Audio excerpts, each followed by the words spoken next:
There is no question that Zohran Mamdani has an ambitious list of promises that he is hoping to fulfill, from free childcare to free buses and increasing minimum wage. But his greatest challenge may be navigating President Trump, who has made it very clear that he is not a fan of the mayor-elect. Sandra Bookman is here with that part of our coverage. Sandra?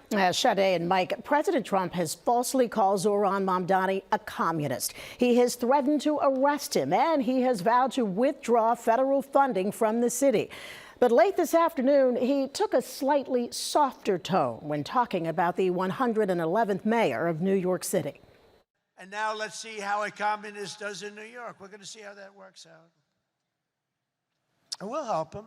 We'll help him. We want New York to be successful. We'll help him a little bit, maybe. Speaking in Miami late this afternoon, President Trump still referred to Zohran Mamdani as a communist, but said he'd offer help to New York's new mayor, backing off a little of the divisive rhetoric we saw on the campaign trail. Last night, the mayor-elect had a message for Washington. Donald Trump, since I know you're watching, I have 4 words for you. Turn the volume up. And on Good Morning America today, Mamdani was asked what would happen if the president followed through on some of his threats to withhold funding to New York or send the National Guard into the 5 boroughs. I think that his threats are inevitable. I also know that it's time we actually call this for what it is. This has nothing to do with safety. It has to do with intimidation. On Eyewitness News at noon, we asked ABC News Washington Bureau Chief Rick Klein if the two leaders could coexist. How does Mamdani stand up to Donald Trump and the White House administration for the betterment of New York City? Well, there's a rhetorical end to that, and I think you heard him last night signal, turn up the volume, Mr. President. He knows that President Trump's going to be watching every one of his moves. And then there's the very practical piece of it. New York is a huge place with a big budget, but you're right, needs the resources of the federal government like any other city would.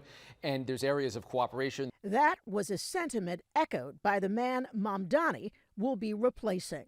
He's the mayor. He has to wrap his mind around that. Diplomacy is crucial. He needs to go to Washington, D.C. and sit down with the president and say, here are the needs of my city. You have to put all of that anger behind you. Consider this. Nearly a decade ago, Mr. Trump was the bold yet untested candidate who scored a huge political victory after building a populist coalition, harnessing social media, commanding the media spotlight, and promising change. Sound like someone you know? Despite the similarities between their meteoric political rise, Trump and Mamdani appear destined to butt heads. Will New York City be a casualty of that battle, is the question. Mike, Sade?